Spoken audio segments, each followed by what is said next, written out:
Let's get ready to rumble!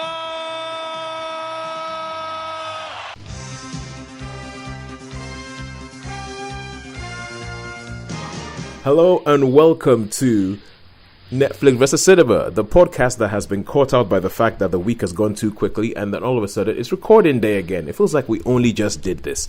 My name is Tosin, I am the host, and I am based up in Coventry, in the Midlands near Coventry. And joining me, as always, on the Isle of Wight are Sharon. Hello. And Shaun. Hiya.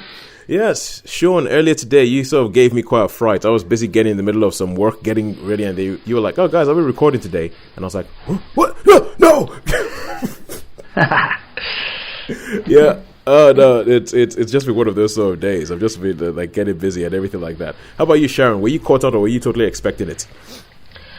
I was half and half. I was in the back of my head. I was thinking, "Oh, I think we might be recording tonight." But I'll play it by ear, and I won't act surprised either way.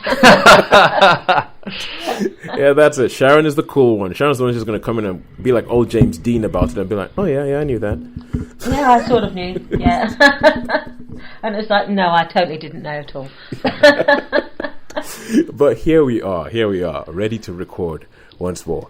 And it's, oh, good Lord, it's been a bit of a weird week. I mean, Shaun, I think you have definitely sort of nailed your colours to the mast this week, and you have said cinema! Cinema, yeah. Because you have decided, oh no, forget this sitting at home and doing nothing. I'm going out. I'm going to go out and be sociable by sitting in a room and not talking to anybody. That's me. Yeah, so you have actually watched 4 films by yourself, all by yourself. You've seen all on me little old lonesome. Yes. You've seen 4 films. Sharon and I, when it comes to the cinema, have managed to see 1 each. 1 each, yeah. 1 each, yeah. So we okay. So what happens on this show is that usually, if you're listening to this and this happens to be the first one you come across, we watch a couple of films in the cinema, and we watch usually 3 films in the cinema, and we usually watch 3 films at home, be it on Netflix or BBC iPlayer or Amazon Prime, and very soon Disney Plus. Have you guys seen that Disney Plus they are going hell for leather? They have given a deal for anybody who gets Disney Plus, like, if you pre-order it before it comes up, you can get like £10 off the entire year. Wow, which is they're really going for it, aren't they? They're going for it. In the UK anyway, the publicity has stepped up, so you can see the Mandalorian everywhere. They're talking about all the Marvel stuff they're going to have. They're going to have all the Pixar stuff, and I'm guessing. You know that out of the 3 of us, one of us is going to have to get it. And don't worry, guys, I will bite that bullet. Okay, that's cool. I mean, I'm assuming that they're friendship I won't do. Yeah, I'm assuming that the chances are they're probably not give any Disney stuff to like your Netflix or your Amazon they just Prime. Won't be appearing on Now TV and Netflix and stuff like that. What do you reckon they'd do that? So do you reckon that once a Disney they've been doing that for a while. Have they? Yeah. Oh right, okay. I haven't really noticed. I suppose not being so. What about? But I mean, you can still get like the Avengers films and the Spider-Man films on like Netflix, can't you? Or Amazon Prime? A lot less than you used to be able to. A lot less than you used to be, yeah. And eventually, I suppose it'd be not at all, wouldn't it? Yeah, they used to appear on Now TV more often, right. But I haven't seen them on Netflix that often at all, really. Yep, I think I saw Avengers Endgame is on Sky Cinema, but like if I have a quick look on Netflix, like they have been reducing them, and I think part of the reason why Disney Plus was delayed in launching in the UK is because of the rights issues, and I think that there was some stuff that they couldn't get back from other people up until March. So on one day in March, makes sense. I think there's going to be a whole bunch of stuff that's just going to disappear from everywhere else and then appear on Disney Plus. So yeah. So it's okay. I'm going to put a quick search in for Marvel, and then I'm going to get back to actually for those of you who are listening and thinking he was explaining the format of the show and then he just broke off halfway through. Don't worry, I will get back to it, and I will. This is another hallmark of the show. We do tend to go off on tangents. Shaun, you're infecting us all. I am sorry about that. That's my life. That is, I go off on tangents.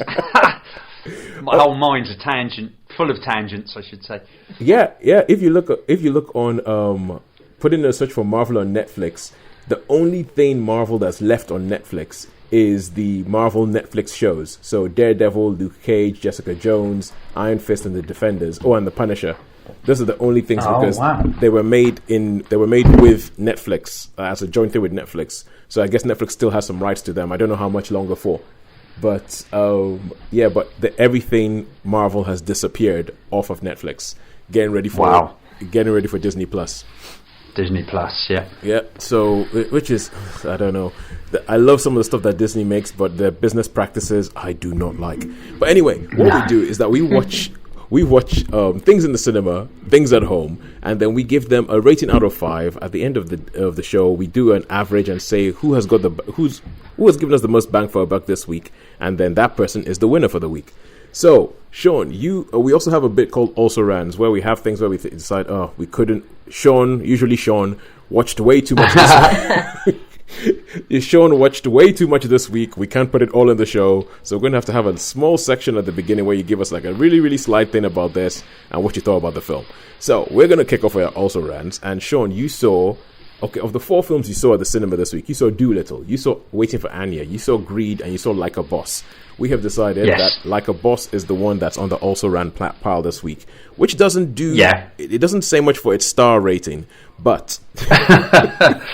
Well, it's probably... to be fair, it's probably not my sort of film, but there's this Chinese teaching assistant that sometimes I sort of... Because I've got a meerkat code... Yep. I picked the odd film, and I just thought, because I'd seen most of what was on, I thought, oh well, I'll go and see that so we could use the meerkat code. But I probably, as a choice, it was just a case of, because I'm loath not to use the meerkat code, Yeah, I just want to use it up. Because if it's there, you want to use it. Anyway, so I went to see this, and it's basically, I would call it I don't know if I'm allowed to say that these days, like a chick comedy, like they say chick flicks, but like a chick flick comedy flick, a bit like it's a comedy focused on women as the protagonists. That's exactly what it is. Yes.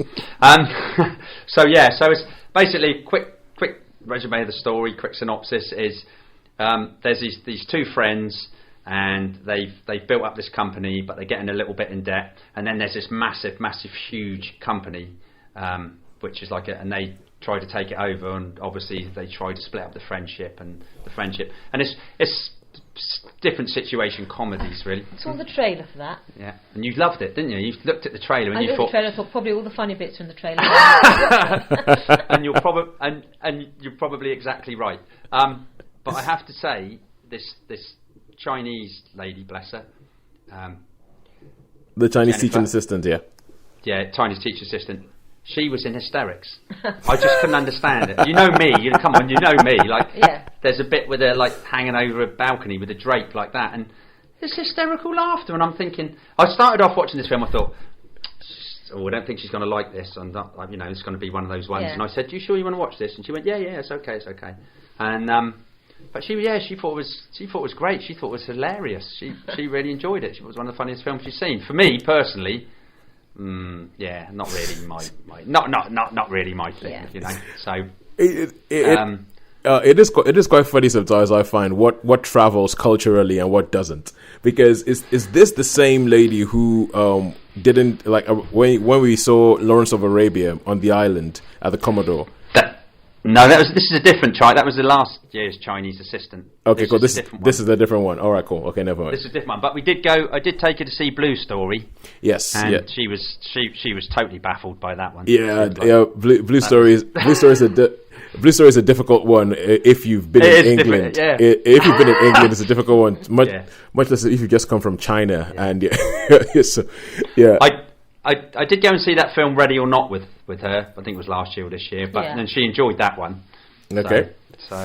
But from back to the film, I think this is more for, I mean, it's all like manhood jokes, and actually it's a bit of a role reversal, I suppose, because you've got some sort of eye candy men, because the one of the friends has got this much younger boyfriend, and they're talking about appendages and stuff and all that. And it's very crude, so perhaps you wouldn't have liked it quite so much, Sharon. I don't know, but it was really quite rude, So, how many stars would you give it? For me, it would be a 2. I'm afraid, just it would have to be a 2-star because it wasn't my sort of film. But maybe it would appeal to certain people who like your Bridesmaids and that type of thing. Do you know what I mean? There was definitely a market. More earthy humour for women. Yeah. But there was only in the cinema. There was only me, Jennifer, and 2 other people. That was it. So I don't suppose it was. I mean, I don't even know what the reviews are. I never look at the reviews or anything. But, okay. 2-star. 2-star on that one. Yeah, I think maybe we should get Jennifer and give us her star rating on that because I should have thought of that. Yeah, because I have to be honest. I think Sharon, I'm a bit with you. I looked at the trailer and you say you think the funniest bits were in the trailer. I thought the funniest bits were in the trailer and they weren't that funny. So yes, that's right. There wasn't that memorable. It's only when you were describing it I was thinking, oh yeah, I saw the trailer for that, and I probably instantly went nah. Yeah. So it's I probably went nah. But it's just to be honest with you, I think if it was me, I don't think this is a film I would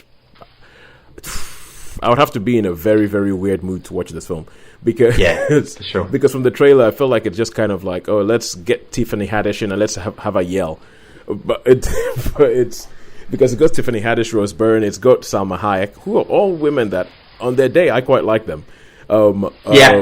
But there was just something about the trailer that I was just kind of like, oh no, I feel like I've seen this story before. It feels like it's almost like an 80s workplace comedy, a bit 9 to 5-ish, and it's only that this time the bad guy is not just the man who's in the room, but it's another woman. So it's but hey, anyway. I'm beginning to worry a little bit about Salma Hayek as well, some of her choices, because she often does this sort of role lately. I've noticed she's appearing as this ruthless. What was that one about the telecommunications thing we watched last year that was a bit? Yeah, that's the one. Project. She had a similar, not as a comedy, but she played a similar role. They're this strong, not ruthless, particularly nice, heartless woman. Yeah. And I think she's beginning to sort of play that role. Is it a bad thing that when it comes to the state of women in Hollywood, that my first thought is, well, at least she's not just playing somebody's grandmother? Yes, yeah. because that's usually what tends to happen. I mean, one of the films that you get to a certain point, one of the films that we're going to be talking about, Greed. I think we're kind of like sort of sashaying into a review for Greed. It has an actress, Shirley Henderson, who is playing Steve Coogan's mother in this film, and I'm like, I'm pretty sure she's younger than him. It's like, I'm sure she's not old enough to be his mother. I'm sure she's my age, and I'm not old enough to be Steve Coogan's mother. and so she gets a couple of wrinkles, and all of a sudden she's grandma. So when you look at Salma Hayek, I'm like, well, at least she's not playing a grandmother. That's our first. But it's funny when you say that, because I think Hummingbird Project has just showed up on Netflix, and the poster of it, I looked at it and I went, hang on, does Salma Hayek even have the exact same hair that she does in Like a Boss? I was like, wait. I had pretty much exactly the same thoughts. But let us move on to our actual rounds. So enough of our alter rounds. Let's go into our actual rounds this week. We have 4 rounds for you this week, people. 4 rounds. We are going to try and be disciplined with this. So we have 4 films that we've seen in cinema this week and 4 things that we have seen at home. If it's a Netflix thing, if it's a TV series, we have to have seen the entire season of it before we bring it onto the show, because then the story arc is finished and then it can actually be compared to a film. So first up is the film which we've started speaking about already, Greed. This is a Michael Winterbottom film. This is, I think Shaun and I have seen this. It stars Steve Coogan as, what's his name, Richard McCready, who is a retail boss. He's a retail tycoon who is, and Steve Coogan himself has said, has pretty much been based on Philip Green, the guy who owned Topshop in the UK. And it's talking about, when the film kicks off with him trying to, it does a whole bunch of time jumping thing where it sort of goes, this is like the day of 5 days before a party, because he's about to turn 60 and he wants to arrange this big lavish birthday celebration that has all these celebrities flown in to come be there because he wants to show everybody that, yeah, I'm still around, because he has just been in front of the Parliament Select Committee and they have been raking him over the coals for some nefarious business practices. And so the film is based around this party that he's trying to set up, but then it has flashbacks to when he was a kid and how his business empire started and all this sort of stuff. And it has bits where it explains the kind of sort of like financial dealings that he's doing and why they're bad. But at the same time, the film, this is a film that has a lot on its plate and it's trying to address a lot at the same time. So this guy is a retail tycoon, but it also addresses the fact of how his clothes get made, and the fact that his clothes get made in, I mean, they're pretty much sweatshops, but tailoring sweatshops in Sri Lanka, and how he's always trying to get a deal and cut prices and cut prices and cut prices, which means that people have horrible working conditions, but he doesn't care because he's on his yacht in Monaco. But at the same time, he's trying to have this party in Mykonos in Greece, but he's getting annoyed because on the beach where that his party is going to be on, within it, there's a whole bunch of Syrian refugees who live in this UNICEF tent, so that they've been given to, and they're on the beach, and he's like, oh, they're ruining my view. Oh no, we can't have that. We can't have this. All my celebrities, so there's a running theme through the thing of how he's trying to get rid of these Syrian refugees off the beach. So there's a lot of stuff that this film is coming in there, and it's essentially just trying to look at how does somebody get to that point where they're this tycoon, how they do all this sort of stuff, and it has a lot on its plate. It's a bit social. It's a very, very much satirical. There's a bit of social commentary in there, and sort of like the state of the world that we're in at the moment. So, having said that, Shaun, what did you think of this film? Okay, for me, right? I mean, generally speaking, I found this film all over the place. For me, it was like, like you say, with all the comeback 2 days before the party, 1 day before, one or 10 years before the party, whatever. And I mean, the social commentary bit, I did quite enjoy with the the sweatshops and all that, but I didn't particularly find it convincing at all. Maybe it wasn't meant to be that way. Maybe, but it definitely. To me, from personal feeling, it was a bit of a shambles, and I was a little bit disappointed because I was quite looking forward to this, but it sort of let me down a little bit. And I think the ending was daft, really. To me. And I don't know. I mean, there were some funny moments in it.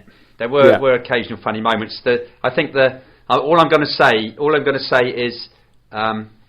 Toes, you'll know what I'm talking about, is cutlery. That's that's the bit that I found quite funny. Yeah. So I found that, and there was the odd chuckle here and there, but to be honest with you, on the whole, didn't really float my boat. Is that an expression? It is. Didn't really. It wasn't your cup of tea. Yeah, it isn't my cup of tea, really. I mean, I was perhaps I was a little disappointed as I was expecting more. Because generally, Coogan's really he does, he does some really good stuff, and I was disappointed with him in this. Well, he's very unsympathetic. I thought Coogan was really good in it. I quite liked it. You did, yeah. There's all these touches in the film that I really like. I like Coogan. I like Isla Fisher in it. I think Isla Fisher is very good in this film. It's, possibly the best I've seen her, because she plays his wife, who when the film starts, his ex-wife, but that helped him build a lot of his empire, and a lot of the ideas of what he did, she was heavily involved in them. And I think it's quite good because it really showed them as this partnership. Even though they're divorced, they're still very much a partnership. And I thought Isla Fisher was really good. I think Steve Coogan. I think some of the points, like his teeth, for instance, Steve Coogan's teeth in this, are just hilarious. They really are hilarious. And I think for 2/3 of this film, I was really enjoying it because I quite like the whole jumping around time-wise thing. I quite like that as a way of telling the story. And I thought for 2/3 of the film, I was like, okay, cool, this is actually sketching out something and is explaining something to me about the way, the Philip Greens of the world live, the way the sort of things work. And I was quite happy about that. There's a bit of it where it obviously goes, because there's some bits where it's like, is it social realism? But then sometimes it goes a little bit The Big Short, where it explains how he does this financial dealing. And there's a bit where there's a guy he's a Scottish actor whose name I don't know, but he was in the thick of it. And he does this whole bit where he explains how this guy bought a business with the business's money, and those are quite good. But then about 2/3 of the way into the film, there is one particular, because there's a character who it turns out there's a character who works for this guy, and there's some stuff that they do with this character. And unfortunately, I do not know the actress's name. I haven't seen her in anything else, but she plays one of the assistants to one of his assistants, and there's some character things that they do where it comes out of the blue. You're like, wait, where did this come from? Where's this been this whole time? I've been watching the film. There's been no hint of this whatsoever, and now all of a sudden, this is supposed to be a big thing that actually, when you say the ending was daft, that leads to the ending of the film. And it sort of left me afterwards going, I'm not sure what this film is saying. I'm not sure. I'm not sure. And I've been racking my brain. I've been trying to figure out what it is, because it ends up being like a bit of a polemic. And it's because obviously this film does not like the Philip Greens of this world, and it goes through an argument that I find that has been taken over and over again, but it sounds a little bit like, school politics, like, student politics, when they say stuff and they go, oh, for goodness sake, you should pay these people a walking wage, you should da-da-da-da-da. And I have a problem with that, because whenever these arguments get made, it's usually, and I'm sorry if this is offensive, Shoda, but it's usually a whole bunch of white people standing around saying what should happen to a whole bunch of people who are not white. So, and you don't, you don't get missionaries. Yeah, and you don't get the voice of the non-white people. You don't get the voice of the people who are in the sweatshop. You don't get. It's never them. It's always like, some white person saying, "I think that this is wrong. I think this is terrible. Oh my God, why don't we pay them more?" It's like you haven't actually asked them what they want. You're just saying this is, and so it's all an assumption, isn't it? It's all assumed. I mean, I know some people that well, I know obviously this is in, like I go to Thailand, but I mean some of the people there, they quite like it and they like the more work, because they actually, I mean, the cost of living there is much more cheaper, and all right, it's probably probably deep down it's not a fair wage, and I understand that, and perhaps conditions are perhaps not so good, but they quite like having the work. Is it a living wage for them culturally? Because often my concern is I don't like buying clothes from certain shops. No. I think, do they pay their workers properly? Because that's one of my concerns. When I see a T-shirt is sold for £2, I'm thinking, well, you can't pay your workers properly. I mean, I don't buy those clothes. Thailand might be a different case, because it's a little bit more westernised. Because I think in the film it was more. It was Sri Lanka. Sri Lanka. Places like that. So maybe different parts of the world, perhaps. Yeah, but the thing is, I think whether it's a living wage or not, what my argument with it is that you don't hear the voice of the people in that country. You don't hear the voice of the Thai people. You don't hear the voice of the Sri Lankan people. You don't hear the voice of the Burmese people. You don't hear the voice. It's always a white person telling you that their life is that the life for these people is terrible. And I'm like, let them tell me themselves. Let them tell me how much they want to be paid. But no, it's you telling me what. And I don't like that, because I feel it's quite imperialistic. And I've been trying to rack in my brain the whole day trying to figure out what was worrying me about, and that was it. That was it. Ah, there you go. It's the fact that Michael Winterbottom is a white guy. The Steve Coogan's a white guy, and obviously I think for them it's quite a political thing. Oh, these people are terrible. Look what they're doing to all these people in this other area of the country. But the people in the other area of the country are not being asked to tell their story. It's been the white guys seem to think that they have been given some God-given right to tell somebody else's story, and that annoys the life out of me. So, and also, and whenever you have a polemic that just says this is terrible, this is terrible, this is terrible, this is terrible, I've realized that another thing is like I am very much more along the lines of, okay, then give me a possible solution. Give me the beginnings of a solution. Even if it's flawed, even if it makes no sense, give me a suggestion. Then we can start a conversation about it. Don't just tell me things are terrible. That doesn't help anybody. Yeah. So I don't like the way the film ended, but I thought that the film was I thought the performances were really, really good. I thought that it was, for 2/3 of it, I found it really, really entertaining, and I was like, I just hope they stick the landing. I don't really feel that they stick the landing, because the ending, I mean, Shaun, I think you said it. I'm the more I think about it, and I'm trying, because I really like what they're trying to do with the film, I just have to go, I don't think it makes any sense. I don't think it makes sense. So I think I'd have to give it a 3. I mean, it's a strong 3, but I think I'll have to give it a 3.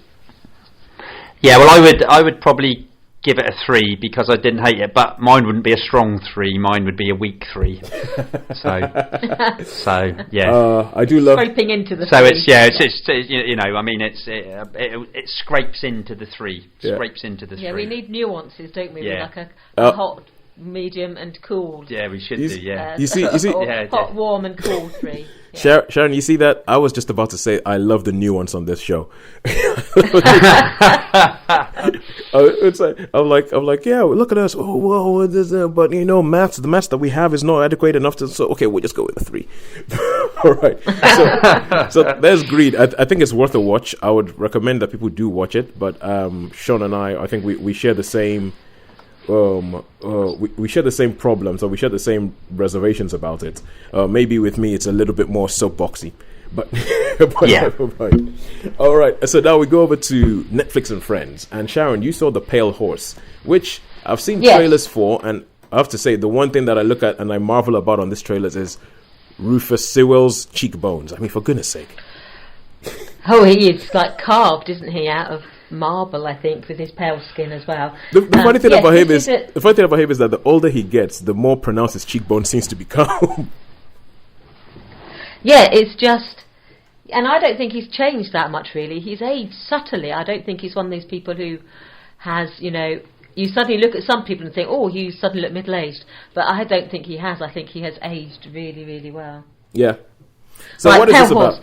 This is an Agatha Christie adaptation. Ooh. And it's there's a series of them that's been out. They normally come out at sort of like Christmas time, New Year, but this one is in the new season of BBC drama. I missed it when it was on the television, but it was only on the television last month, so it's quite a new addition to the iPlayer. And you can watch this. It's only a 2-part series, and it's basically an Agatha Christie story about a man who was widowed very suddenly. We see that at the beginning of the story. And then his name appears on a list that is found at the scene of a house where a woman has suddenly dropped dead. Yeah. And there's a whole list of names on this list. And there's only 3 people on the list, who are still alive. All the others have died in seemingly innocuous circumstances. There's been like a road traffic accident, or there was a heart attack, or food poisoning. They've all died, but in a way that hasn't aroused any suspicion. Yeah. It's only in linking them that people begin to think, well, why are they linked, all these people? And this man's name was it, and another name is on the list, and it turns out to be it was his ex-girlfriend who died in her sleep very suddenly, and he left her body there in her flat and didn't tell anyone, and then he scarpered back to his new wife of only 6 months and started to try to basically investigate for himself what this list means. And he is drawn to this pub called the Pale Horse, where 3 women who are rumoured to be sort of local witches live. And if you give a name to these witches, without telling them what to do, but just give them a name, then these people will just not be a problem in your life anymore. And so, but entwined in this sort of like mystery is that, have these people died in mysterious circumstances? Are they victims of crime? Or is there something that we just are not aware of in classic Agatha Christie style? And with Rufus Sewell's character, you don't know whether he's a victim or whether he's an anti-hero or whether he's an outright villain. Again, it's all about the nuances in our show, and it's all about the nuances in Agatha Christie. You are left guessing, I think, more or less up until the last 10 minutes when it all becomes clear what's happened, and you get your classic denouement where it's all explained to you. But it really does take you on this twisty-turny tale. Big words this week. Oh, yeah. Denouement. Where you are left thinking, is it witchcraft? Can it be witchcraft? But this is Agatha Christie. She doesn't deal with the supernatural, does she? But so it really drew me in. So I really enjoyed this. Yep. But yes, a 2-parter. Rufus Sewell dominating the screen, as always. And yeah, I found it thoroughly entertaining. You see, now this just makes me feel like I need to read more Agatha Christie. Because even just the setup, I'm like, ooh. Yeah, and Sean Pertwee was in this as well as a police inspector who's investigating this. And sometimes he can be hit or miss. Sometimes he can be a little bit caricature-y, can't he? I agree with you on that, yes. But other times he's spot on. And I thought, as a sort of 50s or late 40s detective, I thought he had the right tone for this, so I quite liked him in this. That was going to be my next question, whether it was period or whether it was present day. It's period, yeah. It's like I'm trying to think if it's set. Everything was very stylish, I think it's set. I think it's 50s stroke 60s. Okay. Everything is very stylish. Rufus Sewell has wear these really sharp suits. He's just the ticket. And when you see the women, they are they've got the hairdos are just right, the clothes are spot on, the shoes, the handbag, it all matches. There's like a certain air about it. So I would probably place it in the 50s, but okay. So I don't know if it tells us or not. Okay, so I think we figured out what you feel about Rufus Sewell, but what do you think about the show itself?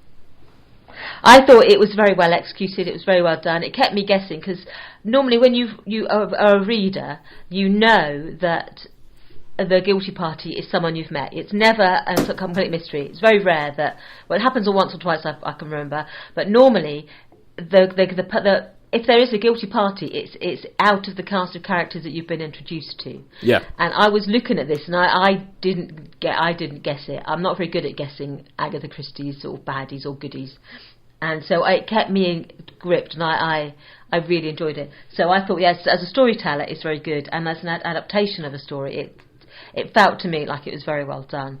So I did enjoy it, and as a consequence, I will give it a 4. All right. So are you trying to tell me this is one book you haven't read? Yes, I to be honest with you, my confession is I haven't read I haven't read any Agatha Christie. Oh. I'm not into. I think it's because of my history. I worked for the police for 26 years. I dealt with crime. I was not the least bit interested in reading any crime, detective or mystery series. Just not in the least. The only ones I liked were set in the 20s and 30s. I quite liked the ones where people say, "I say, Delia, you're a rotter," that sort of thing. That's the sort of mystery that I like to read. So I don't mind reading really old period type sort of crime fiction, but I'm just not into your generic stuff. And I haven't read any Agatha Christie at all. So, but I do know that she was a master storyteller. Okay, cool, good. I lost you there for a second, but you're back now. I'm back. Hello? So yes, I would say yes, she's a master storyteller, but I haven't read much Agatha. I intend to have a go at reading an Agatha Christie, but I don't want to read one where I've seen the television adaptation of it, because I know how it ends, and I want to be sort of drawn into that whole, what happens next? So I'll wait for one I don't know about. It's funny, because I bet you that there's a whole bunch of people who think that she's just a television writer, because I think for a lot of us, she has just been more prevalent on TV than in books but I know definitely for me anyway that's the case. All right, cool. Yeah, because it's all Poirot or Miss Marple or something, but no, as this one is, it's not featuring any of her characters. It's not Miss Marple, it's not Poirot, it's a standalone. I thought it was cracking, and give it a 4. Cool. So 4 stars for The Pale Horse. And now, Sharon, unfortunately, you're gonna have to actually wait. Let me think. If I can I do this? Yes, I can. We're gonna switch from. Okay, well, I'm going to swap out one animated animal for another animated animal, for another bunch of animated animals. So instead of speaking about Call of the Wild, we're going to talk about Dolittle.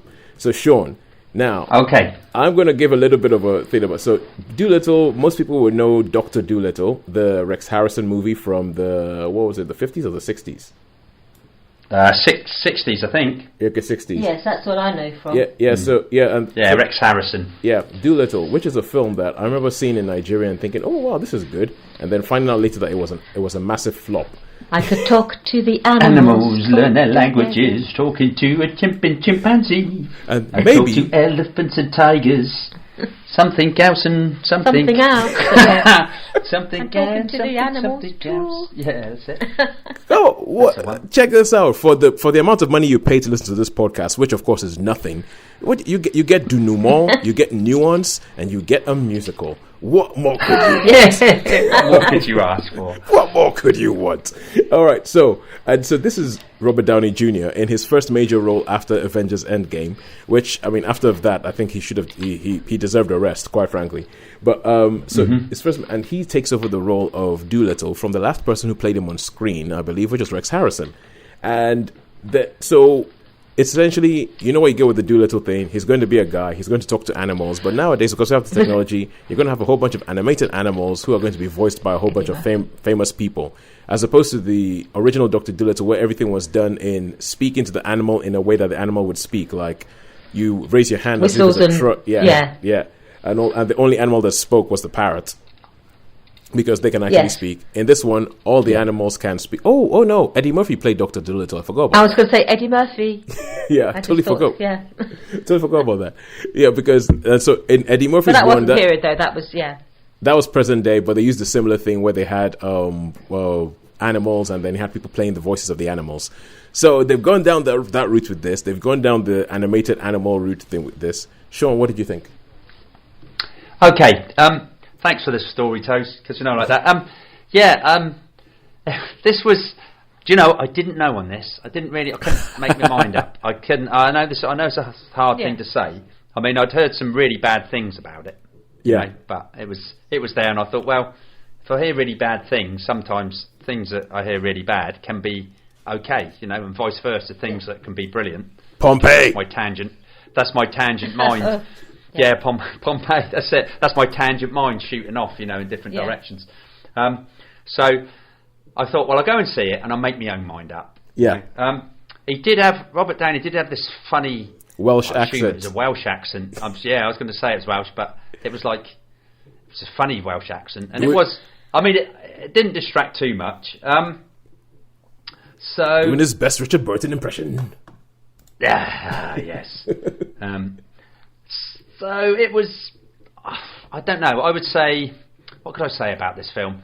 It was interesting. I wasn't angry, or it didn't make me angry. It didn't make me upset. It didn't make me anything like that. I didn't think it was amazing. I didn't think it was so, and it had the odd moments and stuff. I can't really say. Basically, the story, like you've said, is just, and they go on an adventure. It's like they have to go and find this pearl thing, so that it can.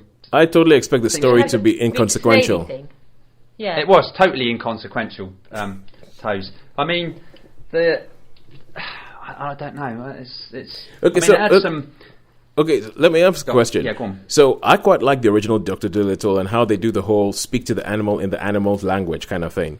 And that I preferred that to when they did the Eddie Murphy ones, where the animals were all speaking English to him and all that, because now we have the technology, we can do it.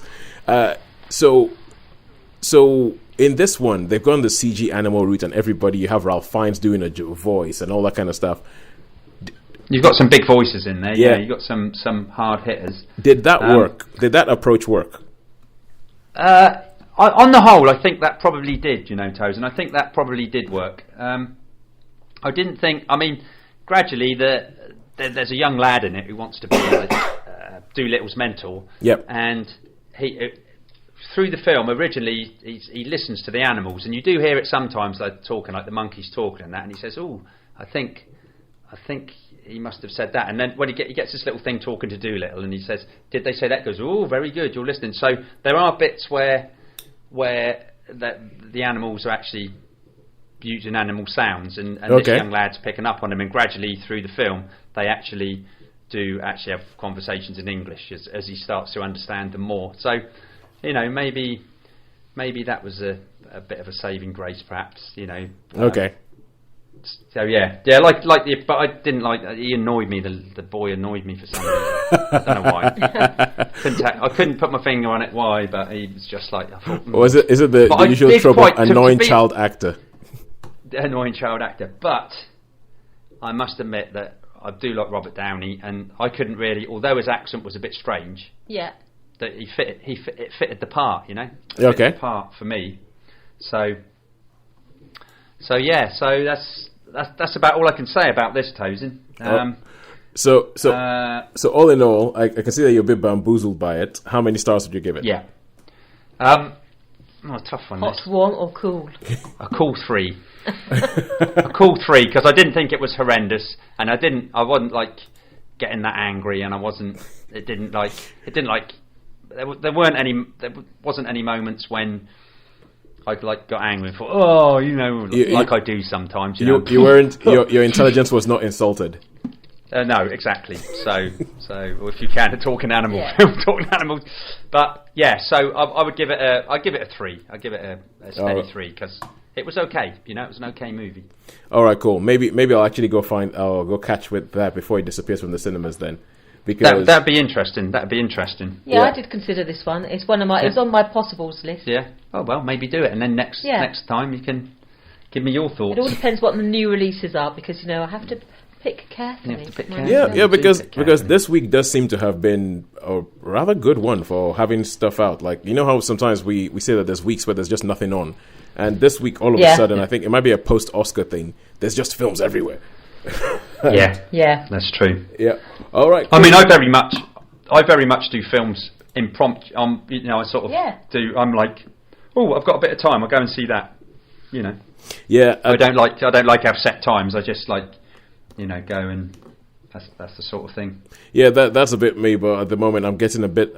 Business is getting a bit busier, which is a good thing. But it means that that is a good thing. Yeah, but it means that I'm getting. It's one of those things: make money, but making money interviews with my film watching schedule. Oh Lord! Oh, yes. This is a real Sophie's choice. It is really money or films.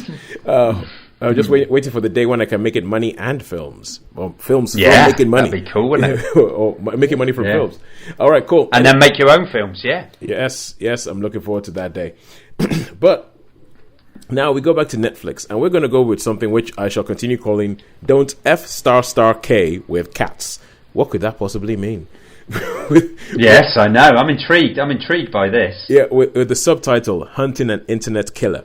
Now, this is something that... I've heard of this then. Is it yes. Yeah, go on. Yeah, so this is something that it kicks off, and I think the headline or the title is something that I looked at. It's just an intriguing title. It's why somebody saying don't F with cats? And what does it have to do with an internet killer? And it's essentially structured like a detective story. But in this case, the detectives are, shall we say, internet enthusiasts. So they're all these people who haven't really met each other, who just sit down at home and go, like one of the first lady that you meet, she actually uses an alias when she goes onto Facebook called Body Moving, and she says, yeah, I work quite high up in into cybersecurity, and then I get home and I sit down and I switch on my computer and I can be there for 5 hours before I go to bed. That's what she does. And it all kicks off because at some point a video shows up online of a guy, and there's no easy way to say this, murdering some kittens. So yeah, there's a video, and it's quite a graphic video, which they do very well to not show in this documentary, because this is a documentary series. It's a 3-part documentary series, and so he essentially puts this video up, and that's where it gets the title from. It's like Don't F with Cats, because all of a sudden it's I feel like there's a weird thing in here, and they talk about the internet, and I feel like if he'd been a person, there would have been less outrage. If he himself killed it, and people are like, oh my god, how dare you do this? You kill the cats. And so all these Facebook groups show up, and they're all the whole idea of these Facebook groups is to find this cat killer, to hunt the internet cat killer, find who he is, and make him pay. And so they go into all this sort of forensic CSI detail. There's one particular scene where there's two people who, because they said two of them realize, okay, we're in this group on Facebook, but there's a whole bunch of people who are not serious and are just yelling about stuff. So they go and create another group of the more serious, investigative-minded people. And on that other group, they go so forensic that they go, oh look, there's a picture. We found this picture. Well, and they go through every frame of the video of this cat thing, and they just try and find who this person was. And it ends up that they and then at some point they find out who it is, and then it's all about trying to catch who this person is. But it's this weird game where it seems like the person who's done it wants the attention, so he keeps doing things for them to sort of follow him up, and they keep saying they try and tell the police about it. They say, we think this guy is a budding serial killer. We think he is going to graduate to killing a human being. And it's about how they went through it and how it got scary for them, because at some points this guy would come he would be on their forums, and he would be telling them stuff, and he'll be taunting them, and he'll be showing them pictures of where they lived and all that. So they were it got really scary. So it's all about how they try and find this guy, and eventually he does. This is also documented in real life. It happened in America and Canada, and he does graduate. And there's a point where a video. So the videos of him killing cats shows up. Then videos of him killing a puppy shows up, and then there's actually a video of him killing a person. And they talk about the fact that it escalates. It escalates, and they talk about the fact that it does beg the question: did he escalate because of the attention, or would he have naturally escalated anyway? So that does beg the question, doesn't it? By pursuing him and by engaging with him in this sort of forums, did it egg him on in some ways to ever more extreme things, to create an ever more extreme reaction? If he's obviously feeding off the attention, and it is to the great credit of the people who made this film and the people who were in it that they ask themselves that question. Like there's a bit where the first lady she says, "Did I have a part to play in this? Did I egg him on?" Quite frankly, is like by saying, "Oh my God, you're going down! How dare you? You're terrible!" Was that exactly what he wanted? Was that what he fed off? And and they ask themselves that question, and they're like, "We don't know. Maybe he would have done it anyway. The fact is, we just don't know." And no, they will never know. Yeah. So I think it's really, really well constructed as this sort of forensic detail investigation, but just without the police, because the police are not really interested in it until this person dies, and then they sort of show up with all this evidence and said, "Look, we've been tracking this guy," and it gets to a point where they bring the person's mum who's been doing all this, because the only way they actually find out about the person who did all these things is that he told them who he was. He said this. He's like, "This is the name of the person you're looking for," and it turns out that it's this weird thing about wanting to get recognition and social media, and it goes a bit weird, and it's asking all these questions about the world that we live in now. And then his mum comes in and his mum says, "No, the problem is that all these people who are on the internet, all these people who think that they're detectives, who are trying to track him down and harassing him, they're the real problem." And you're just kind of like, okay, cool. What on earth is going on here? Where the film ends up, there's a certain element of performance about it. It feels like all the people, there's a bit of it where it feels like all the people who are being interviewed are performing. It doesn't quite feel as natural as if they were being interviewed, if you get what I mean. And the final shot of the film really annoyed me, because it really did sort of like add this whole thing of, this is a performance. Is this actually real? Is this actually a documentary, or is this like a performance piece? I don't know what the heck is going on. And so I actually had to go online, even though I didn't want to hear any more about the story. I had to go online and find, did this actually happen, or did they make this thing up for Netflix program? And it turns out it actually did happen. But where it ends up, there's this real element of performance about it, where you're like, look, this is all a bit too slick, or that's all a bit too convenient. Why did that happen that way? Why did that go down that way? And there's this whole thing that they go in about how obsessed this person. There's some clues that they follow to find certain things that I'm like, that doesn't make any sense. How did? No, it cannot be. It cannot be that serious. It cannot be that. Oh, sorry. There's bits of it where I just think it can't be that simple. It could not have been that. That is too neat. That is too. It's too neat. It's too much like somebody has scripted this.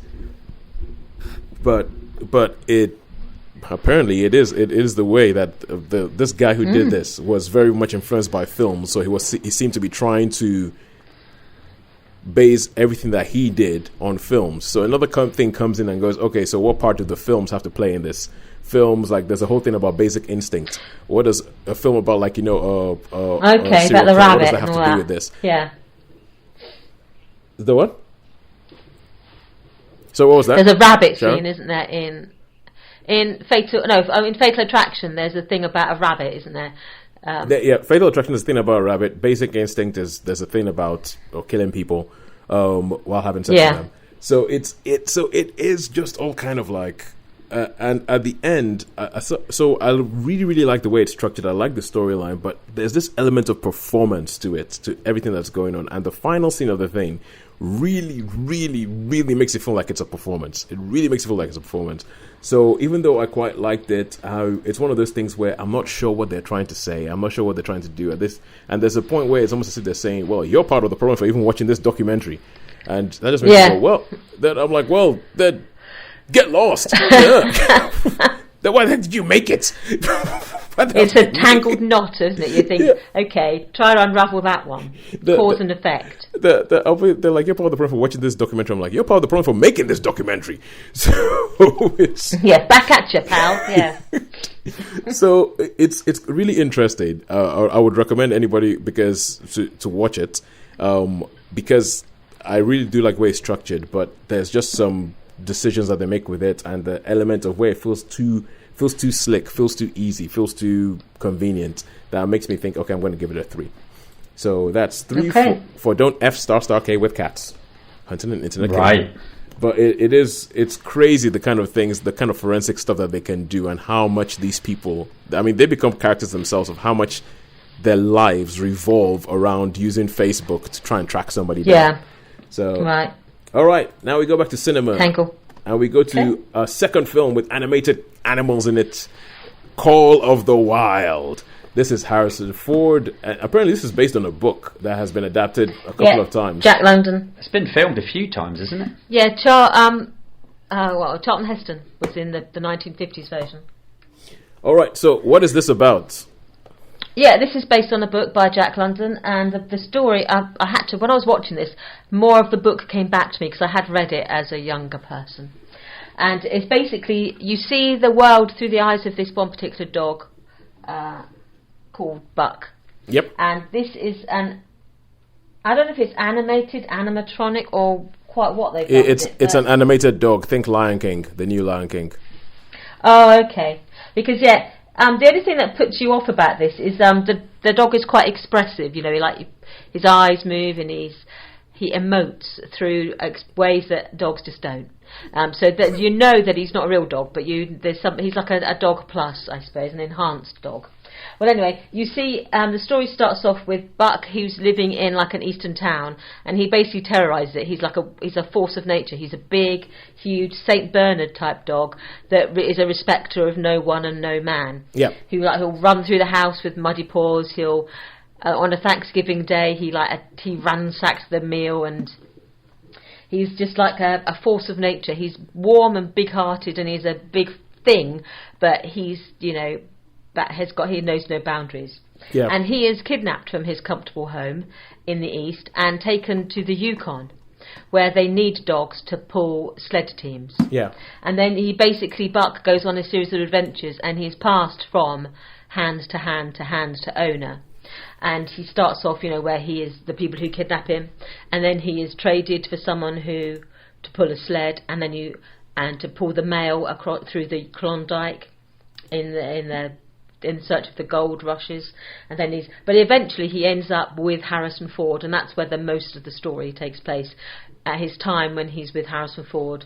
And Harrison Ford is like an old trapper who sort of headed into the wilds basically when he had a family tragedy, and he's just sort of trapping and hunting gold and sort of living in a hand-to-mouth existence in the middle of nowhere. Yeah. And he has this dog as a companion. So you see the story and the world, and as Buck gets more in touch with his inner wolf, you sort of see at certain points in his life, you see this sort of like shadow wolf that like follows him, and it sort of leads him. So that's the Call of the Wild, is his listening to his like inner wolf. And then he gets... I was just gonna add, this isn't one of those films that's narrated by the dog, is it? No. Okay, thank God for that. But it's narrated by Harrison Ford, actually. Okay. Even throughout the story, he's the one who sort of his voice tells the story, even though he obviously wasn't there. But he is like the Jack London. He's the voice of the author, effectively. And he talks about Buck. Yeah, so Yes, apart from being rather disconcerted by the dog, by the fact that you're thinking, dogs don't do that. They don't like lift their eyebrow at you and sort of not give you a wink, but give you a bit like Roger Moore, Roger, show me emotion. Show me emotion. Move that eyebrow. And there is a bit of that going on, and you're thinking, a Roger Moore dog. Yeah. But I'm trying to let's see what rating it was. I can't see on here whether it was a PG or a U or something. I think it's probably a PG. It was. Oh. I think I saw it. Yeah, But it is funny enough, it's funny largely you say based on that for family entertainment. Yeah, on the old thing, and it was a PG one. Yeah. Okay. So it is. I think it's squarely aimed at the family audience rather than like the Western market. I'll tell you what, right? I saw the trailer for this, and I thought, I'm not watching it. That dog is just wrong. That dog looks that dog looks wrong because okay, this is a Disney film, but I think they have a new thing where they're saying that they're trying to not use animals in any of their films.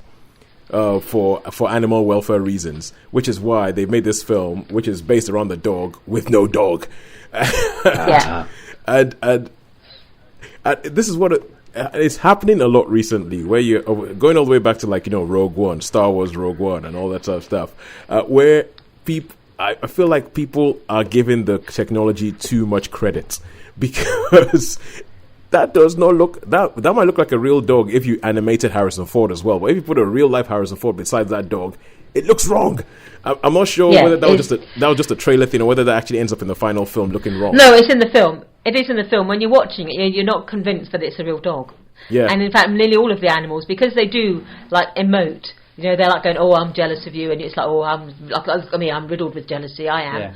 And then you've got another one that's like, "Oh, look, I'm really cross now." And it's dogs just look the same, don't they? Like tongue in, tongue out, ears up, ears down. That's it. That's what a dog does. Waggy tail, not waggy tail. Head to the side, head to the other side. Eyebrows on a windy night. Roger Moore. Yeah, so this has got their dogs are you look at me, I'm really showing my emotion now, and you're thinking you're not a real dog, are you? So the animals don't speak. They don't speak, no.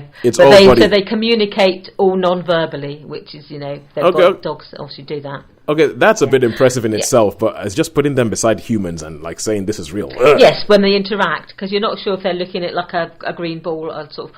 But I think actually the dog character is like Andy Serkis when he did King Kong. It's that there's a person in there who does a lot of the scampering about. Yeah. And I think they had someone who does the. Yeah. So they did have a person, crawling about acting like a dog, I think, for most of it. Yeah. So they had someone to interact with. So there is that, but okay. So how many stars? Let's actually enough about complaining about fake dogs. I would give this I enjoyed it more than I thought I would. I would give it a warm 3. So right in the middle, a warm 3. I enjoyed it. I appreciated it. It was fun, more better than I thought it was going to be. And there is a story about how I came to watch this because I went with a friend, my cinema going buddy Gemma, and we turned up to see a different film, and we went there and said, "Oh, can we see this film, please? The one at 5:30." And they said, "Oh, do you mean the one at 8 o'clock?" And we said, "No, we mean the one at 5:30." They said, "There isn't one at 5:30," and we had the time completely wrong. And so they said, "Well," we said, "What's on in the next 10 minutes?" And they said, "Call of the Wild," and there was another film, and we went, "Okay, we'll go see Call of the Wild." What was she going to see? We were going to see Emma. Oh, right. Oh. We ended up watching this by mistake, but we both enjoyed it. Oh, cool. In a light-hearted sort of way. Right. Mm-hmm. All right, cool, good stuff. Yeah, so don't take it seriously, and it's fun. Yeah, it's fine. Okay, cool. Yeah, well, and if that wasn't the case, we wouldn't have spoken about it because, I really wasn't going to go watch this film. I mean, that dog would just. No. So I saw it by accident. Really, I saw it by accident, not by design. So a trailer of that I don't dog know where that fits on. But no, I wasn't really going to see it. I thought, but then I saw it by mistake. Freaky dog. Anyway, let's go back to Netflix, or rather Amazon Prime. And Shaun, you saw something called Brian Banks, which I have never heard of. So, do you want to tell us what this is about? I don't even know anything about it to even quiz you. Okay, so Brian Banks is based on a true story. And I mean, what intrigued me about this was it was American football, and I love my American sports. Yep.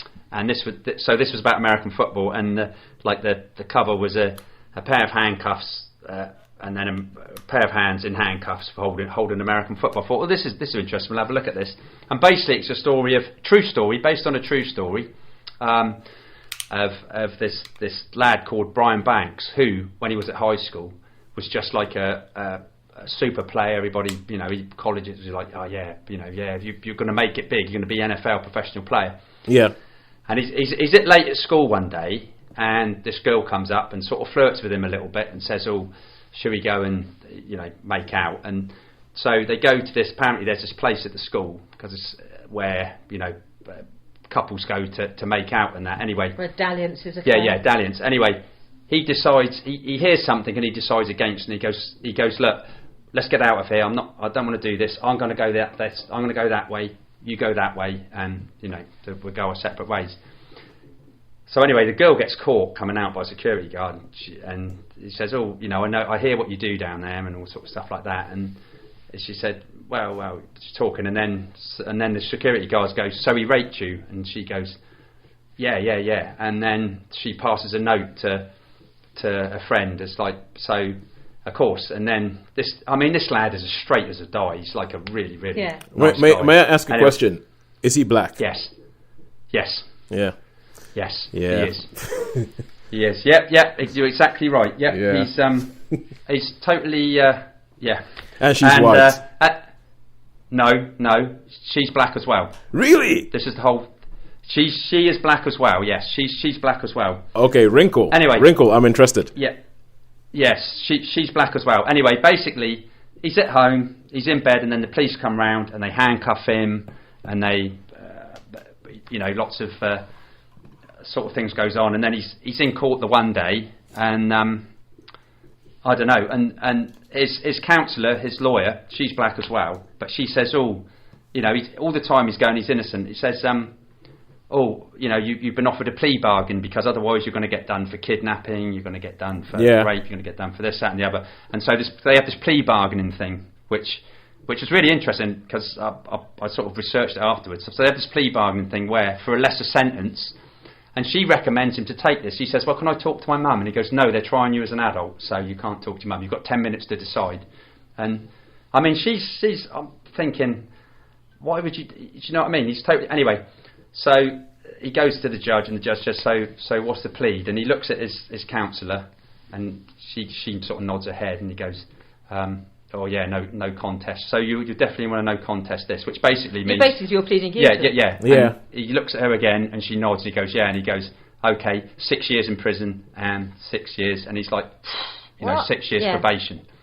So he gets put in the slammer. The mother of this daughter, who's foul, horrible. They claim £750,000 or some dollars from damages because of school negligence and that, and there should have been the stuff there. And all the time. He's so through the story, you're telling his story, and then you've got the bits in prison. He gets out on parole, and he gets a sort of job, and he's doing stuff. And then the parole people suddenly say, "Right, okay, we've got to tag everybody. You're not allowed outside." And he says, "Well, I've got a job, which is." He goes, "Well, no, if you're out there, we're just going to arrest you, and you're going to go back for 6 years." And it's a really, really harrowing, nasty. He can't do nothing. Yeah. He's got this blooming thing on his leg. As soon as he goes out, a certain amount. So anyway, he gets to a gym and he goes and he meets this girl, and the girl's had a problem. They get quite friendly and all that, and he decides to please her. He take her to a museum, and he goes to a museum, and he's at this museum with the girl, and he gets a phone call and says, "If you're not back inside the thing within like 5 minutes, you're." And he just says, "I'm going to have to go. I'm going to have to go."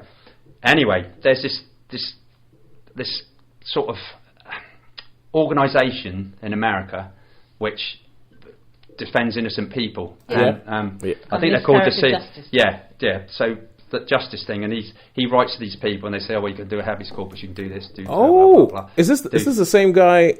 The guy in Just Mercy, the criminal justice initiative. Yes. The CR. Yeah, that's it. Yeah. So anyway, and they go. And he says, "We can't really do nothing." He said, the trouble is, it's all, once he goes, the hardest thing in California is that once you've got to have something extraordinary, something absolutely extraordinary. Anyway, just so happened he's on Facebook one day with his friend, and the girl who... Bless you. Thank you. happens to get in touch with him again. So he says, "How are you with that?" And he does it, but of course they have to, if there's going to be confessions and all. So, he managed. He says, "Oh yeah, should we meet up and stuff?" Blah blah blah, and he gets his person, like an insurance bloke, and gets a recording saying that basically. I give us the whole film.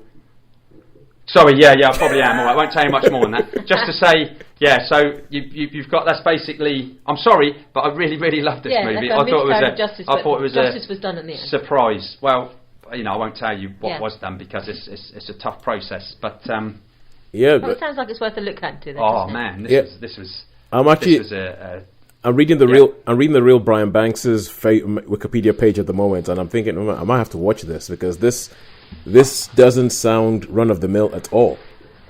It's not at all. No. It's I mean, I was engrossed. And I mean, I was watching it quite late, and normally I like to thing, but I thought, well, no, I'm going to finish watching this. I'm going to finish watching this because I really need to see what happens. And I mean, I think the acting is first class. I think the acting's first class. Yeah. And all of it's all first class. Even the girl who made the allegation and her mum and everybody like that. Yeah, it says that we have Aldis Hodge playing, and Aldis Hodge, he's good. He's good. Oh, so some of these then, yeah. Yeah, Aldis Hodge has been. He's one of those people he's definitely been in Black Mirror. Yeah. I thought I recognised him. Yeah, so he's been in a couple of things. So, how many stars would you give it?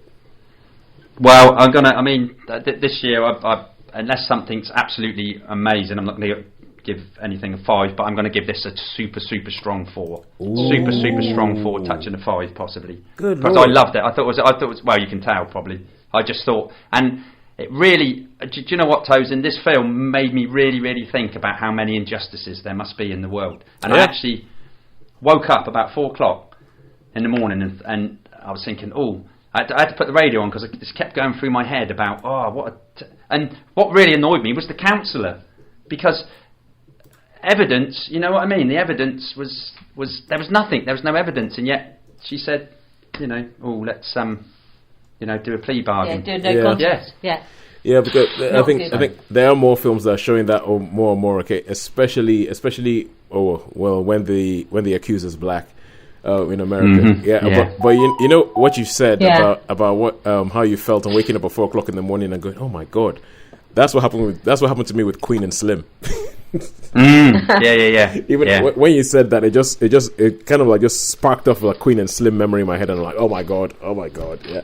But okay, I'm gonna have to watch this. I'm gonna have to watch Brian Banks. All right, so thanks for that, Shaun and Sharon. At the beginning, we said that you were going to go off and do a whole bunch of research about a film that Shaun had watched. Have you managed to do any research whatsoever about Waiting for Anya? No.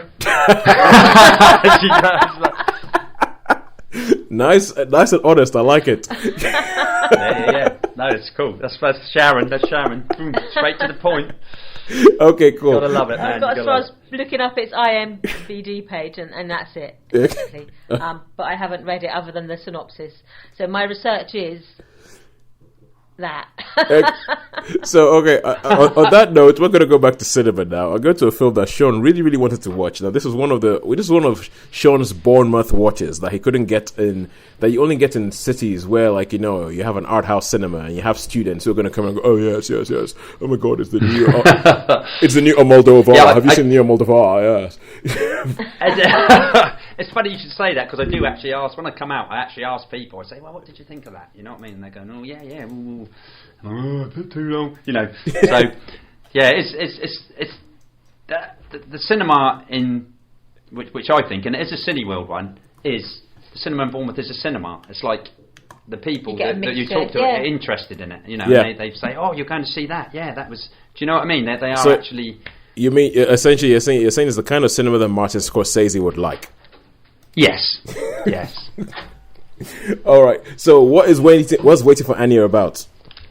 Okay, basically it's a Second World War story, and it takes place in the Pyrenees, and starts off with a young lad, and he's walking up into the mountains, and he discovers like a Jewish man with a small girl, and it's on this farm that Angelica Houston, she runs this farm. Ooh, okay. And says, I'm interested. Yeah. She needs to be in more stuff.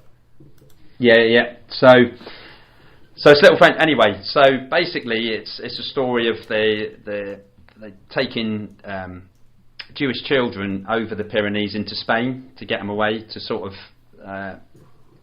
so they can escape, go to freedom. Yep. And then this German sort of regiment turns up because they've heard that, and they basically occupy this village, and they sort of, they live alongside the villagers. And but just before they arrive, there's like about 10 children so they obviously, with the Germans searching the mountains, sending out patrols, and they have to hide. And there's also who's that famous French actor that's Jean Reno? Yeah, Jean Reno. He's in it as well, and he's sort of so you've this boy, he obviously thinks he's the only one that knows about this sort of stuff, and he sort of makes friends with there's a nice German. There's always a nice German in these films. There's always a nice German in the films that sort of has got an idea, but turns a blind eye. Yeah, and says, "Oh, he like must come." Like in Jojo Rabbit, the captain. Like in Jojo Rabbit, worked it out, didn't he? Yeah. So I mean, that's it. Yeah. So you've got, and I mean, they're not particularly nasty Germans. They're just like doing the job. You know what I mean? You don't. But obviously, the sort of his granddad finds out about it, but he knows anyway. So you've got this like little conspiracy thing. Yeah. And they want to get. So it's a story of how they're going to get these Jewish children. Across the border. Over the this Pyrenees or whatever. The reason the waiting for Anya comes from is this man, instead of him going over as well, he says, "I'm waiting for my daughter because I said to my daughter that I would meet her, which name is Anya." So he says, "I'm going to have to wait." Well, I'm not going without her. Yeah, I'm not going without her, so I'm going to wait. So that's where that story comes from. Oh, all right. All right, so this is a film that is based on a book by Michael Morpurgo. So Morpurgo, yeah. So that's what I thought. Sorry, go on. I was just going to ask: is it in English or is it in another language? No, it's in English. Okay. It is Frenchy English. You know what I mean? Yeah. Ooh la la. Well, my friend. Listen to my French. Yeah, my French accent. I'm gonna talk English, and the German ones are like, yeah, very good. You'll come up and. You know what I mean? Yeah. Okay. So, is it Robert Pattinson and the King? Kind of. Ooh la la. Wait a second. I must tell you something. I am a Frenchman. I mean, it's very French. The French people are very French, even though they speak. You can imagine it being. In fact, it probably. I mean, I didn't look at the location, but I should imagine it was probably filmed somewhere, because obviously this film. There's a few lingering bits on scenery of the mountains and the hills. Yeah. Okay, yeah. Very Terrence Malick. Very Terrence Malick, exactly. Yeah. Yes, a bit like the. This appeals to me. This sort of film. This is something that I would definitely watch. I think you would have. I'd have liked to have seen it. And then it's funny that when I was watching this, and I was sat there watching this, and I thought, do you know what? I wish Sharon could see this film, because there are films like that you'd really you like. watch them and you think, I know who'd like this. Yeah, exactly. And I thought, God, and I know. In that case, you were right. I would have liked it. Yes, you would have done. I think. So I won't tell you what happens. I won't say the story. What happens with the children and the thing, whatever that. So because otherwise that will spoil it. Yeah. Thoughts on the film? Yes, I did. I did enjoy it. I thought it was perhaps a little bit too long. It seemed, like towards when things go on, it seems you get a little bit fidgety, and you think, oh, come on, let's move this on a bit, let's get going. So, and nearly 2 hours long, 1 hour, an hour and 50. Yeah. It just seemed that it could have been wrapped up a little bit quicker. And I really didn't like the boy actor as well. He just didn't convince me. I mean, all the other people were. I don't know who he was. Is it like Noah Shap? Is it? Is it an annoying child actor week?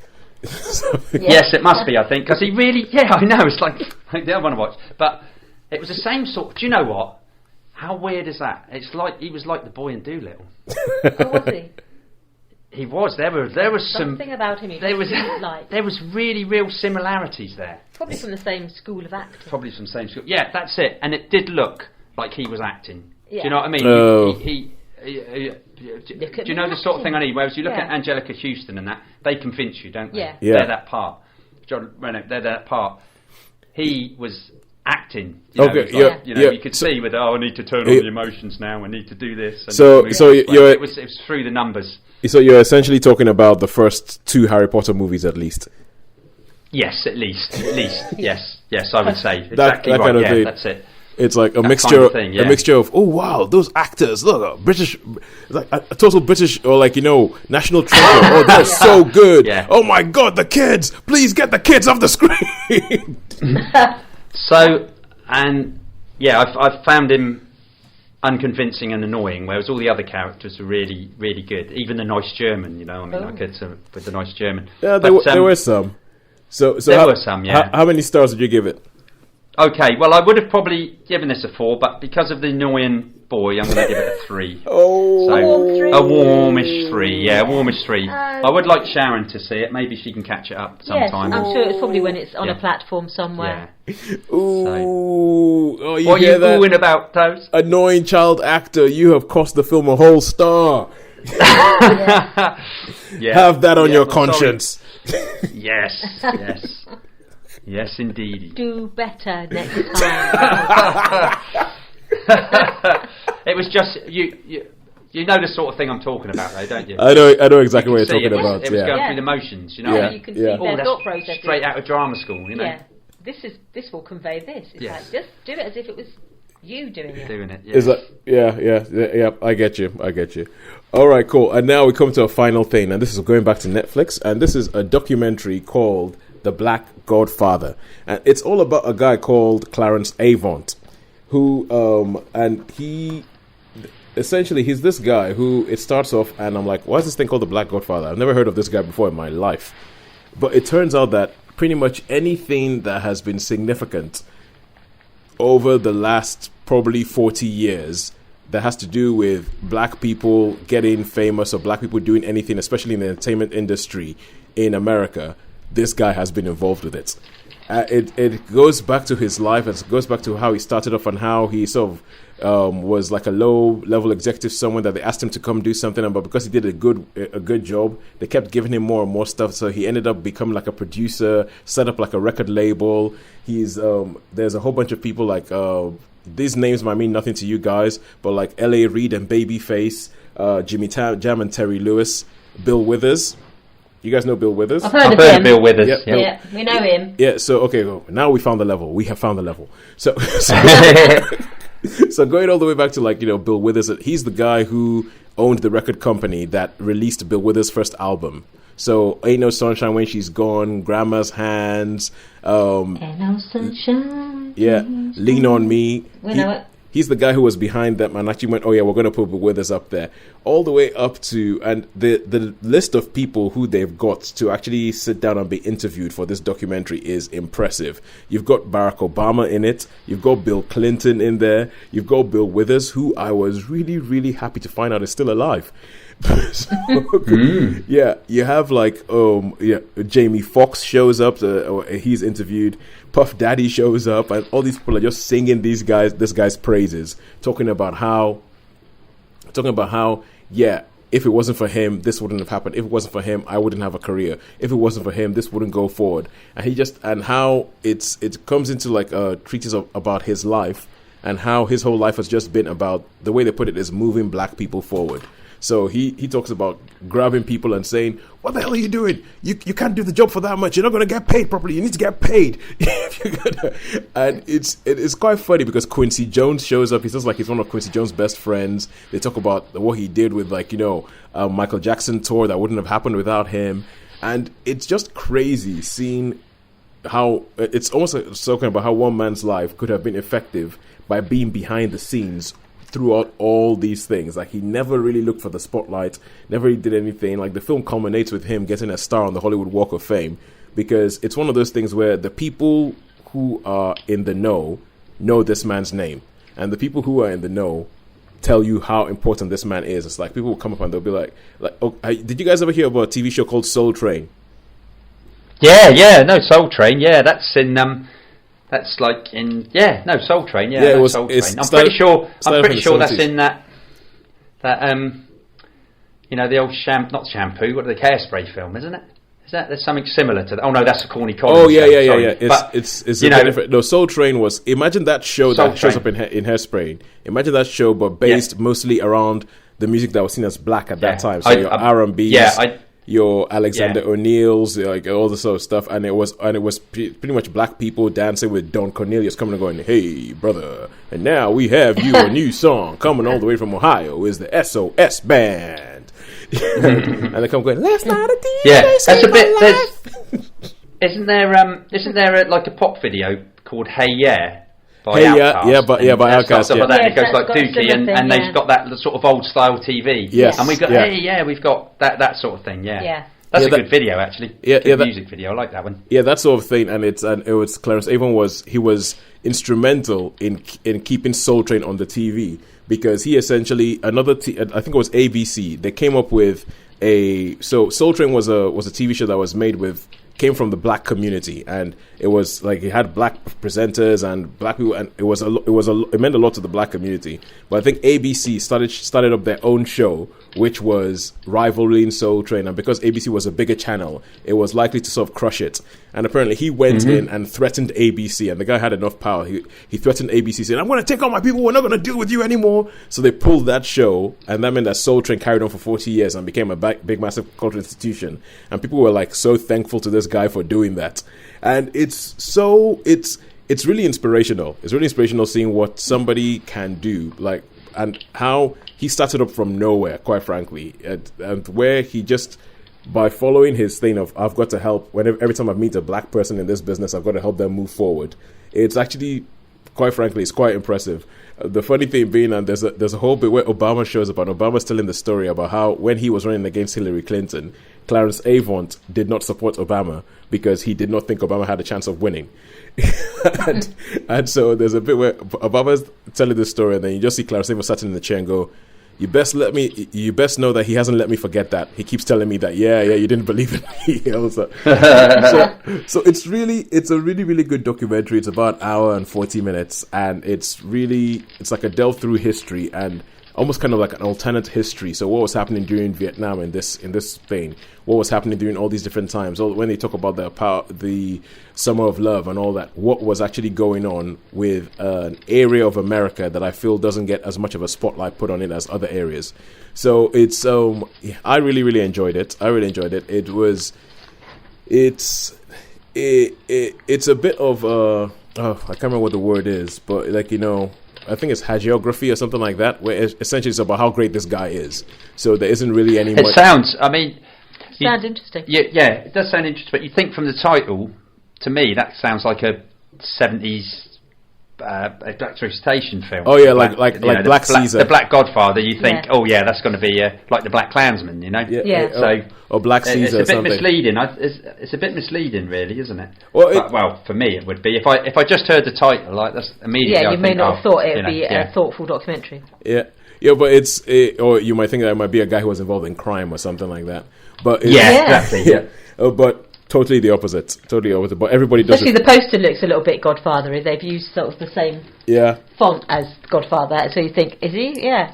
Yeah, but is he a good guy or not? But he's a good guy. I'm good. He's a good guy, and everybody refers to him as the Black Godfather. So I think it's the whole idea is that he has a kind of influence of Don Corleone without any of the malice.